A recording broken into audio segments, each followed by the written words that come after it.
Bom dia a todos.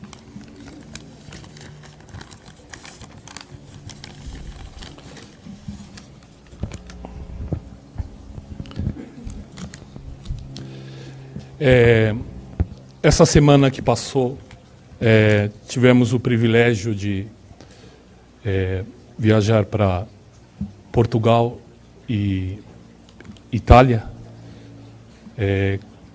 objetivando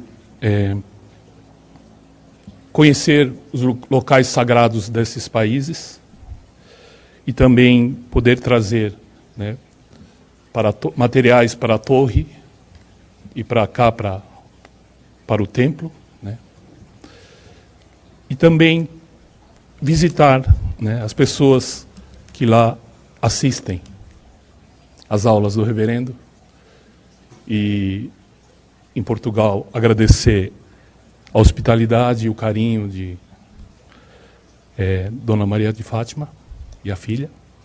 E na Itália, agradecer muito também o carinho do Sr. Sávio e da Luciana. Em Portugal,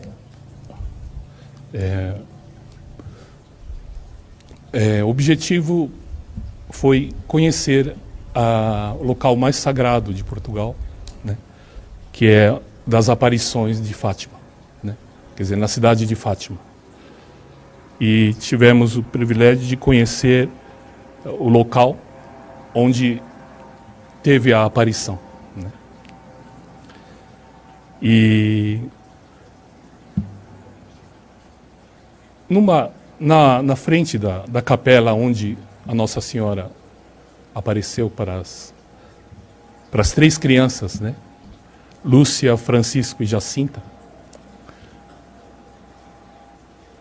na frente da capelinha, na hora da oração, né, estava eu e minha esposa fazendo a oração, apareceu um senhor de nome Henrique, né, que nos ofereceu para ser um guia, né, e contar toda a história, né, do que aconteceu. E aí, com muita emoção nos olhos dele, né, a gente escutava as explicações, né, e dele ter orgulho da avó dele também ter visto a grande aparição, a aparição final, né, de outubro. E com esse entusiasmo, né, foi contando para nós. E o lugar de maior de emoção para nós foi aonde começou tudo, né? Foi na aparição do anjo, né? Quer dizer, foi uma preparação das crianças para receber a Nossa Senhora. Então teve a aparição antes, a aparição dos anjos, né? Do anjo. E quando apareceu para as três crianças, ensinou a seguinte oração, né, para as crianças. O anjo se ajoelhou junto a eles e ensinou: crianças, rezem assim. Meu Deus, eu creio, adoro, espero e amo-vos. Peço perdão para aqueles que não creem, não te adoram, não esperam e não vos amam. E pediu que repetisse várias vezes essa oração. A gente percebe, né, na oração,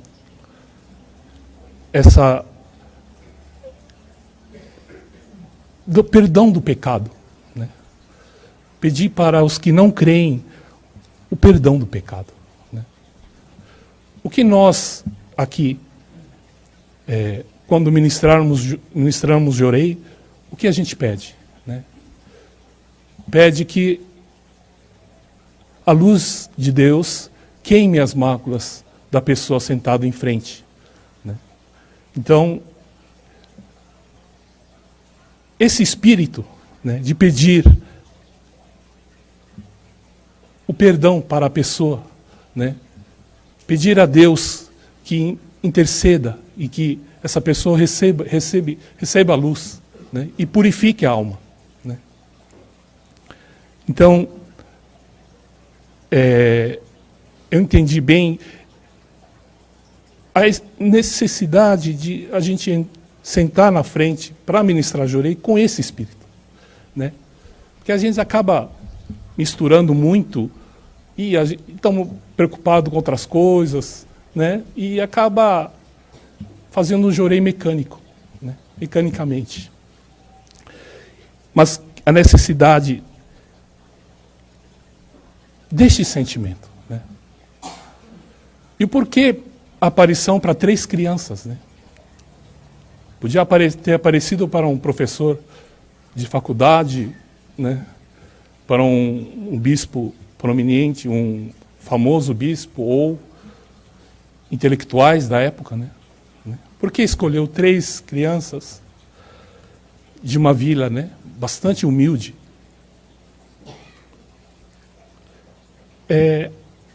Eu acho que esse é o ponto, né, de que a gente perdeu.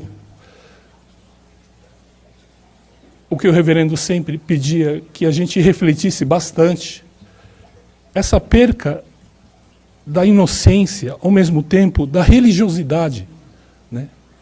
O quanto tínhamos aqui no Brasil e que está se perdendo, né? Procurar, né, essa origem, de novo, né? Muitos aqui assistiam filmes, né, quando criança, com a fé católica, né? Mesmo esse filme da Nossa Senhora, né? Muitos assistiram, né? E aquilo, algo aqui, né, na nossa alma, despertava em termos de religiosidade, né? E essa busca por esse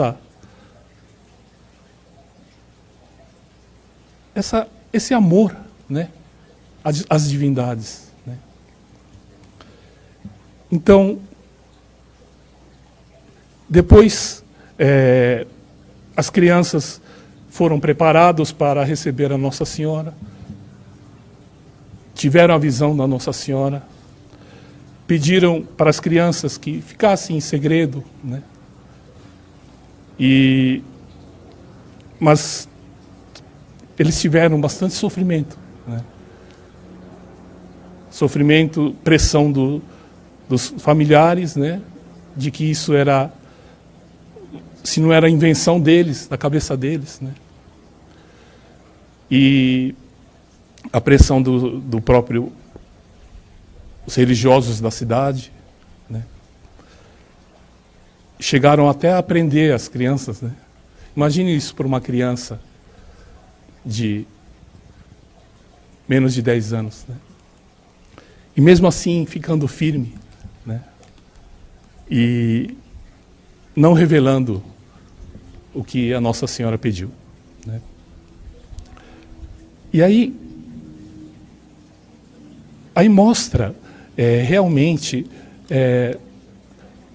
uma Makutô, né, que seria a devoção, né, a fidelidade com Deus, né, das crianças. E com isso, eles rezando todo dia, rezando para as almas que não creem, como a pedido do anjo, quem sabe se não foi isso que emocionou o coração de Deus, né? E perdoou todos os seres humanos, né? Pois o mundo naquela época esteve à beira da extinção. Faltou muito pouco para o mundo realmente não ser destruído, né? Mas eis a força de 3 crianças, né? Na pureza, pedir a Deus perdão.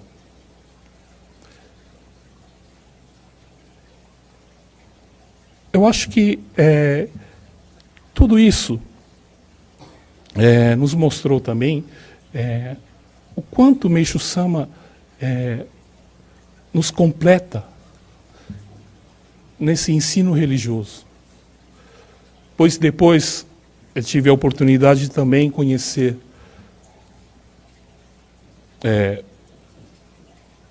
o Vaticano, né? E perceber o que o ser humano é capaz, né? Da grandiosidade dos artistas, né? Do que é capaz em louvor a Deus. E também ficou muito claro a diferença entre o Oriente e o Ocidente, né? Ou seja, da religião oriental e da religião ocidental, da religião vertical e da religião horizontal. São mais de 2 quilômetros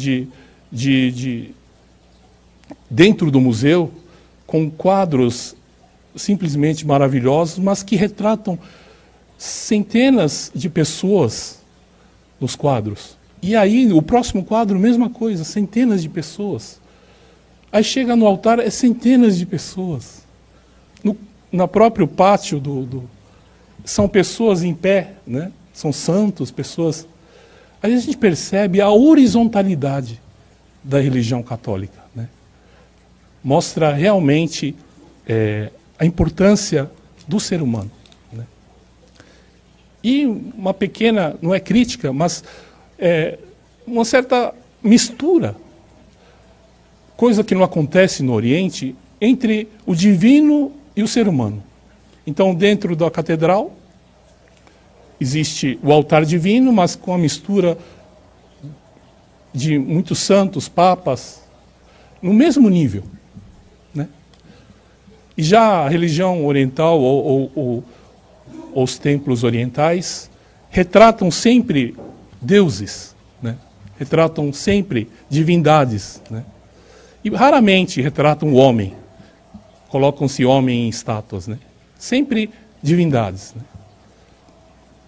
E aí a gente percebe a verticalidade, né? E a horizontalidade da Igreja Católica. E, claro, no centro o altar da Igreja da Catedral, muito linda por sinal, por ter a imagem de Deus, a principal imagem de Deus, né, ser retratado por uma pomba. Quer dizer, a Santíssima Trindade, né? E esse retratando o Deus Supremo. Quer dizer, tem toda a sua beleza, né? E a peculiaridade do país, né? E aí, vindo para cá, no mesmo... Tive a oportunidade de, às 5 horas depois do término, de andar no Museu do Vaticano. No fim da tarde, ter a oportunidade de assistir uma missa, né, lá dentro do Vaticano. E, para o meu espanto, um coral do Japão, né, cantando músicas sacras, né? Cantaram em japonês, em latim, mas de uma sonoridade, um monte de, assim, velhinhas, né? Emocionadas e cantando músicas em louvor a Deus. Então, eu percebi que foi a presença de Meishu Sama também, em todos os locais, né? E me mostrou que realmente esse é o caminho da luz. Ou seja, uma mistura, ou seja, de Oriente e Ocidente, fazendo com que complete a religião. Imagine, né, não entender nada em latim, cantando com uma beleza assim que realmente nos tocou bastante. E por ser justamente do Japão, né? E aí, por eu ter essa cara de japonês, não me mandaram embora, me deixaram ficar lá também, do lado deles, né? Achou que estava junto, né?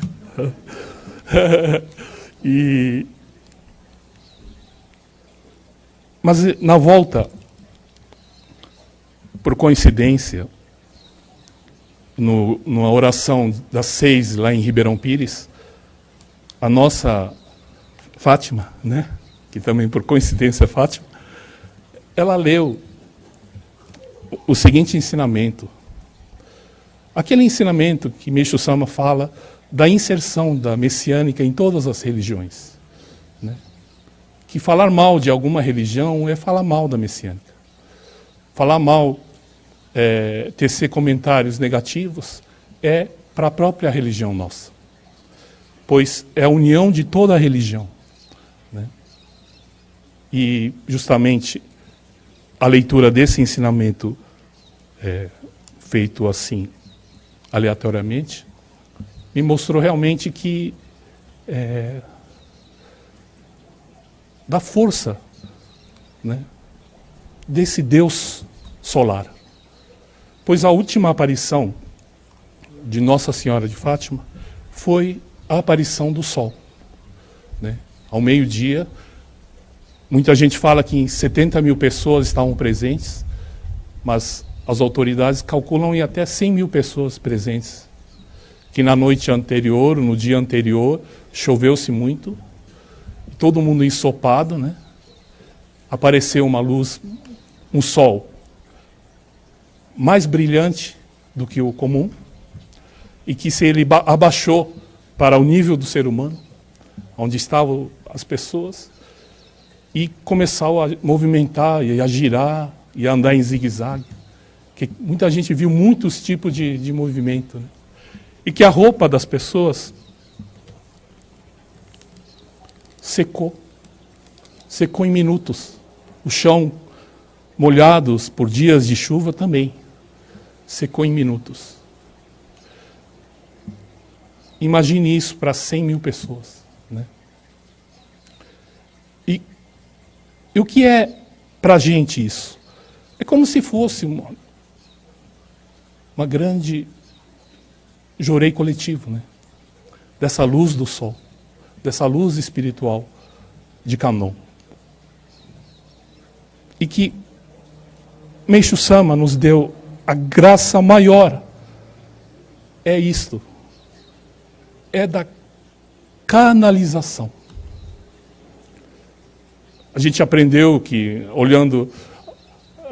andando em Roma, que o principal construção de Roma não foi Coliseu, não foi nada disso. Foi o aqueduto, né?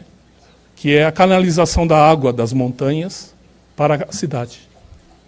Quer dizer, a abundância da água nos Alpes poder trazer. Então, esse é o legado de Meixo Sama. É a canalização dessa luz, né? E a necessidade da gente estar, na hora de canalizar, também com esse espírito, que todos esses 70 mil pessoas estavam, ou 100 mil pessoas, estavam naquele momento, né? Porque realmente, para ter qualidade, né, na canalização, é necessário essa sintonia com essa religiosidade, né? E foi trabalho, foi dias de aparições, tanto para as crianças, né? Foi um árduo trabalho da Nossa Senhora de fazer com que todo esse fenômeno acontecesse, né? Mas para nós basta apenas juntarmos a mão, pedir a Meixo Sama Kanon, que irradie luz através da palma da mão e ministra a mesma energia. Só que tamanha facilidade faz com que também a gente não dê o devido valor que ele merece. Às vezes passa achando uma coisa muito de tratamento, uma coisa simples, uma coisa, às vezes até, né, banalizado, né? Mas resgatar do religioso, né, dessa parte é importante, né? pois a aula do reverendo sobre Cânon, mesmo a Nossa Senhora aqui de Fátima, aqui de Nossa Senhora aqui da Aparecida, ele acha muito similar ao do Japão, quando os pescadores puxam a rede e encontram uma Cânon de 5 centímetros de altura, feita em ouro. E essa passou a ser a principal imagem de Cânon do Japão, né? E aqui mesma coisa. Os pescadores no rio aqui encontram a imagem de Nossa Senhora e essa imagem passa a ser padroeira do Brasil, né? Mas esse significado de pescar algo na imensidão da água eu acho que é muito significativo, pois a necessidade da gente pescar esse lá no fundo da nossa alma, essa imagem de Cânon, ou essa partícula divina, né?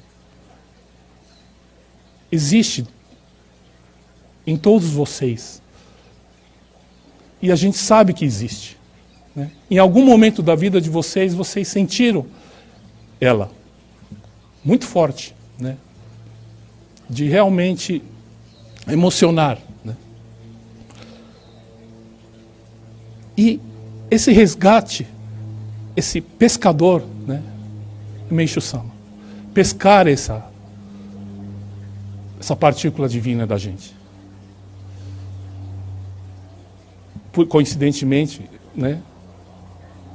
Pedro também foi pescador, né? E pescando as almas perdidas no mundo. E a procura de cada um de nós, realmente, não tem como o outro, né? É só a gente que sabe o caminho. Como achar, né? Então, através da oração, que eu agora entendi muito mais acerca de oração, essa energia em que você pede a Deus, né? Não pedir diretamente à pessoa que você quer o bem, mas passar por Deus o seu pedido, né? Muita gente acha que tem que pedir direto para a pessoa, né? Ou fazer um sônem para a pessoa. Não, não é isso. É passar por Deus, pedir que Deus interceda, que Deus ajude, né? E não... Vocês agora, messiânicos, e não é perder o que vocês já aprenderam, né? A alma aprendeu. Muita gente aqui tem o dom da oração, né? Não joguem isso fora, né? Volte a praticar, pois já é de vidas que vocês praticam. E essa repetição, essa prática vai fazer vocês voltar ao que era, né? Ao patamar que vocês pararam, né? Pois não é um complemento, né? A messiânica complementa, né? O Jorei complementa, né? Toda essa parte que vocês precisam galgar, né? E o reverendo sempre ensinando para a gente que o Jorei é uma oração em ação, né? Mesmo que as crianças fizeram, pedindo perdão para as outras pessoas que não creem, que não adoram, que não vos amam, é a mesma coisa. Você ministra Jorei para as pessoas que ainda não crê, né? É uma oração. Por isso o reverendo sempre falava, é uma oração em ação. É um trabalho de oração em ação. E que dá um efeito imediato, a pessoa já se sente bem, né? Quer dizer, muito mais direto, muito mais era do dia, né? E é interessante isso. E quanto é claro o ensinamento de Meishu Sama, né? E esse entendimento dessa diferença das duas religiões, né, principais. E eu acho que daqui para frente, né, buscar essa religiosidade, né, dentro da gente, para que não tem jeito, não é tratamento, né? O Jorei não é só tratamento, não é só para melhorar, e sim para resgatar a nossa alma. Esse é o objetivo final do Jorei, né? Fazer com que a gente volte à origem, a nossa origem, né? Obrigado a todos e realmente mandar um abraço a todos também que estão assistindo pela internet e continuarmos, né? Pois é a semente. Muitas dificuldades essas crianças passaram, né? Ficaram firmes e não negaram jamais, em nenhum momento, o que eles viram, né? Muita gente falou, você está vendo, na verdade é o mal. Mas aí a criança falou, mas não é o mal, era a coisa mais linda no mundo, né? Como é que uma coisa linda pode ser mal? Quer dizer, as coisas belas, as coisas que a gente sente bem, é verdadeiro, né? As coisas belas são verdadeiras, né? As coisas feias que a gente sente mal são falsas. Então, é simples, na verdade o julgamento bem simples, né? Vocês sentem bem com o Jorei? Vamos em frente, né? Sem dúvida, agarrar bem firme, né? E ir em frente. Muito obrigado a todos pela presença.